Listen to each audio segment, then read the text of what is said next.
बेटियां घर छोड़ती हैं, घर वालों को नहीं। आइए इसी पर आधारित एक छोटी सी कहानी आपके सामने प्रस्तुत करती हूँ। बेटियां घर छोड़ती हैं, घर वालों को नहीं। इस सच का एहसास उनके पास सदा बना रहता है, बस घर के लोगों को जरा देर लगती है इसे समझने में।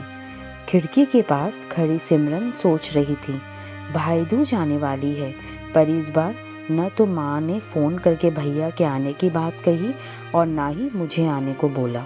ऐसा कैसे हो सकता है? हे भगवान, बस ठीक हो सब कुछ मेरे मायके में। अपनी सास से बोली, माँ जी मुझे बहुत डर लग रहा है, पता नहीं क्या हो गया, मुझे कैसे भूल गए इस बार। सास ने इजाजत देते हुए कहा, कोई बात नहीं बेटा, तुम एक बार खुद जाकर देख आओ। सास की आज्ञा मिलने पर ही देर थी कि सिमरन अपने पति साथ मायके आ पहुंची, परंतु इस बार घर के अंदर कदम रखते ही उसे सब कुछ बदला सा महसूस हुआ।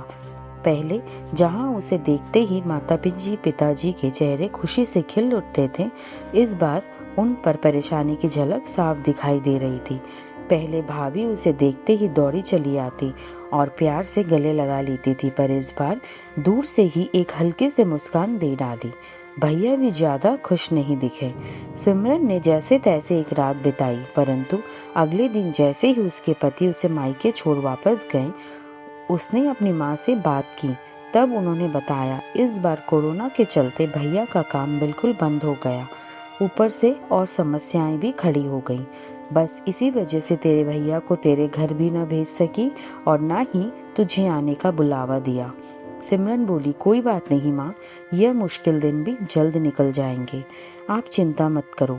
शाम को भैया भाभी आपस में बात कर रहे थे, जो सिमरन ने सुन ली। भैया बोल रहे थे, पहले ही घर चलाना इतना मुश्किल हो रहा था, ऊपर से बेटे की कॉलेज की फीस, परसों भाई दूज है, सिमरन को भी कुछ देना पड़ेगा। भाभी बोली, कोई बात नहीं, आप चिंता ना करें, यह मेरी चूड़ियाँ बहुत पुरानी हो गई हैं, इन्हें बेचकर जो पैसे आएंगे उसने सिमरन दीदी को त्योहार में तोहफे दे देंगे और कॉलेज की फीस भी भर देंगे। सिमरन को यह सब सुनकर बहुत बुरा लगा। भैया भाभी यह क्या बातें कर रहे हैं? क्या मैं यहाँ उनको तंग करके कुछ लेने के लिए आई हूँ? वह अपने कमरे में आ गई। तभी उसे याद आया कि शादी से कुछ समय पहले जब वह नौकरी करती थी तो उसने बड़े शौक से अपनी पहली तनख्वाह लाकर पापा को दी थी।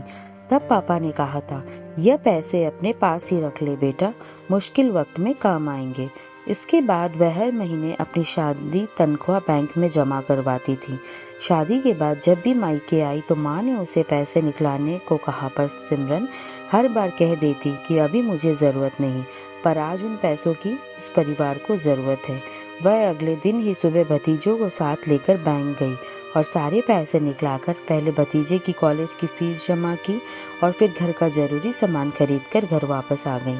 अगले दिन जब भैया का टीका किया तो भैया ने भरी आंखों से उसके हाथ 100 का नोट रखा। सिमरन मना करने लगी तो भैया बोले, यह तो शगुन है पगली, मना मत करना। सिमरन बोली, भैया बेटियां मायके शगुन के नाम पर कुछ लेने नहीं बल्कि अपने माँ बाप की अच्छी सेहत की कामना करने, भैया भाभी को माँ बाप की सेवा करते हुए देख ढेरों दुआएं देने और बड़े होते भतीजों भतीजियों की नज़र उतारने आती हैं। जितनी बार मायके की दहलीज पार करती हूँ, ईश्वर से वह दहलीज की सलामती की दुआएं मांगती हूँ। जब मुझे देख पापा माँ के चेहरे पर रौनक आ जाती है, भाभी दौड़कर गले लगाती है, आप लाड़ लड़ाते हो, मुझे मेरा शगुन मिल जाता है। अगले दिन सिमरन ने मायके से विदा लेकर ससुराल जाने के लिए जैसे ही दहलीज के पार कदम रखा कि भैया का फोन बज उठा। उन्हें अपने व्यापार के लिए बहुत बड़ा ऑर्डर मिला। वह सोचने लगे, सचमुच बहन बेटियां मायके कुछ लेने नहीं बल्कि अपनी बेकिस्मती दुआएं देने आती हैं। जब वह घर की दहलीज पार कर अंदर आती है तो बरकत भी अपने भीतर चली आती है। हर बहन बेटी के दिल की तमन्ना होती है कि उसका मायका हमेशा खुशहाल रहे और तरक्की करे। मायके की खुशहाली देख उसके अंदर एक अलग ही ताकत भर आती है, जिससे उसने आपके जीवन में पेश आने वाली मुश्किलों को डटकर सामना कर पाती है। भैया की आंखें से खुशी के आंसू बहने लगे। तो दोस्तों, मेरी ये छोटी सी कहानी आपको कैसी लगी? कमेंट बॉक्स में ज़रूर बताएं। मेरे चैनल को सब्सक्राइब करना ना भूलें। मेरी इसी तरह की कहानियों को सुनने के लिए मेरे साथ बने रहें। तब तक के लिए हंसते रहें और स्वस्थ रहें।